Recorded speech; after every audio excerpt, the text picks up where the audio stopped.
Hey guys, मैं हूँ चारू। मैं आपको लॉ के टॉपिक्स करवा रही हूँ। आगे बढ़ने से पहले चैनल को सब्सक्राइब ज़रूर कर लीजिए और बेल आइकन को दबाना ना भूलें। गाइस, लास्ट वीडियो में हमने मुस्लिम लॉ में मोड्स ऑफ तलाक स्टार्ट किए थे। अगर आपने अभी तक मेरी प्रीवियस वीडियोस नहीं देखी हैं तो वह भी देख लेना।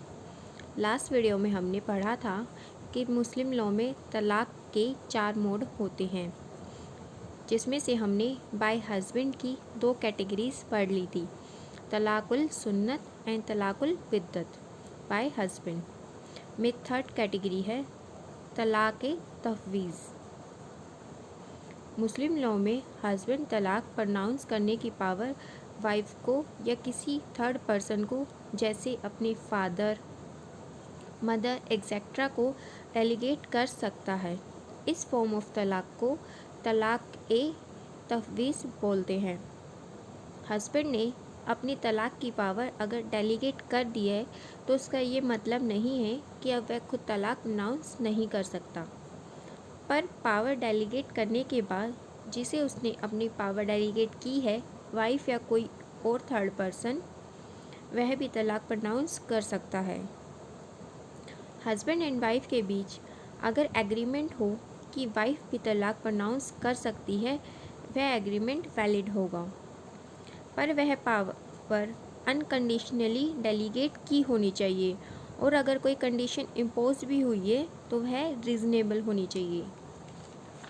जैसे वाइफ तलाक तभी प्रनाउंस कर सकती है अगर हस्बैंड दूसरी मैरिज कर ले, उससे पहले नहीं। यह कंडीशन रीज़नेबल होगी। इस फॉर्म ऑफ तलाक को मुस्लिम वाइफ के हाथ में वेपन माना जाता है, जिससे वह बिना कोर्ट की इंटरवेंशन के भी हस्बैंड से डाइवोर्स ले सकती है।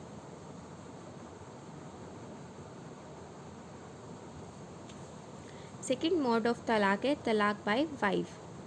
इसमें भी हम 3 कैटेगरीज में डिवाइड कर सकते हैं। फर्स्ट है इला, सेकंड है जिहार एंड थर्ड इज लियन। फर्स्ट है इला। इसे कंस्ट्रक्टिव तलाक भी बोलते हैं। ये पीटे में कई बार पूछ लिया जाता है। इला फॉर्म ऑफ तलाक में हस्बैंड अल्लाह की कसम खाता है कि अब वह अपनी वाइफ के साथ सेक्सुअल इंटरकोर्स नहीं करेगा।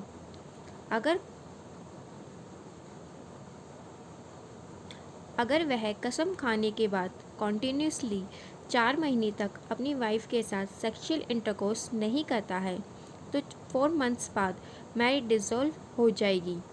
हस्बैंड इसे रिवोक नहीं कर पाएगा।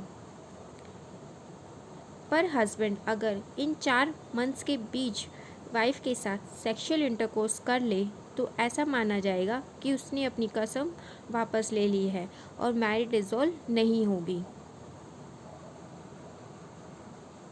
सेकेंड है जिहार।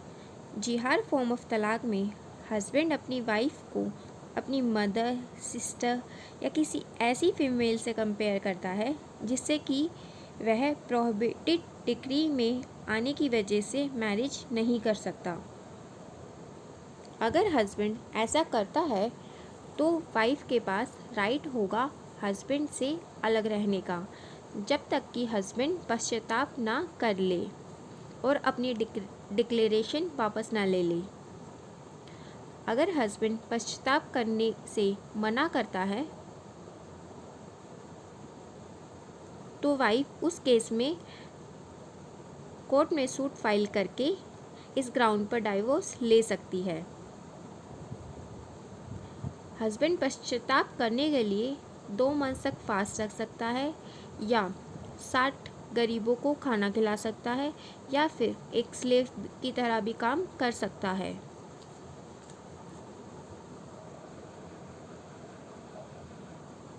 थर्ड है लियन।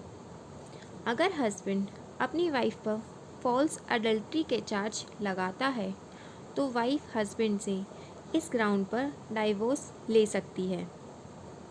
वह डाइवोर्स लेने के लिए सिविल कोर्ट में सूट फाइल कर सकती है, पर वैलिड मैरिज के केस में ही वाइफ इस ग्राउंड पर डाइवोर्स ले सकती है। इरेगुलर मैरिज के केस में वाइफ इस ग्राउंड पर तलाक नहीं ले सकती। इस ग्राउंड पर तलाक लेने के लिए फॉल्स चार्ज ऑफ अडल्ट्री होना चाहिए। अगर अडल्ट्री का चार्ज सच्चा है तो उस केस में वाइफ हस्बैंड से इस ग्राउंड पर तलाक नहीं क्लेम कर सकती। थर्ड मोड ऑफ तलाक है by mutual consent. Muslim law में बाय म्यूचुअल कंसेंट भी तलाक लिया जा सकता है। इसे भी हम फर्दर 2 कैटेगरीज में डिवाइड कर सकते हैं, खुला एंड मुबारत। फर्स्ट है खुला। खुला फॉर्म ऑफ तलाक में वाइफ अपने हस्बैंड से तलाक का राइट परचेज कर लेती है। हस्बैंड से तलाक का राइट परचेज करने के लिए वाइफ हस्बैंड को कंसिडरेशन देती है। इसके लिए कुछ कंडीशंस भी हैं। फर्स्ट ऑफ़र वाइफ की तरफ से होना चाहिए। सेकेंड है हस्बैंड ने वाइफ का ऑफ़र एक्सेप्ट कर लिया हो। अगर हस्बैंड एक बार वाइफ का ऑफ़र एक्सेप्ट कर ले तो वाइफ हस्बैंड को तलाक दे सकती है और वह तलाक वैलिड माना जाएगा।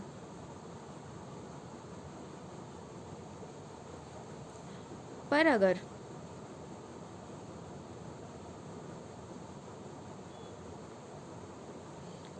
वाइफ हस्बैंड को उसी कंसिडरेशन ना दे तो हस्बैंड वाइफ के अगेंस्ट कोर्ट में सूट फाइल कर सकता है, पर वह तलाक वैलिड ही होगा। खुला फॉर्म ऑफ तलाक में भी वाइफ का इद्दत ऑब्जर्व करना ज़रूरी है। खुला मीन्स वाइफ का ऑफ़र एक बार एक्सेप्ट करते ही तलाक इरिवोकेबल हो जाएगा। Consequences of non payment.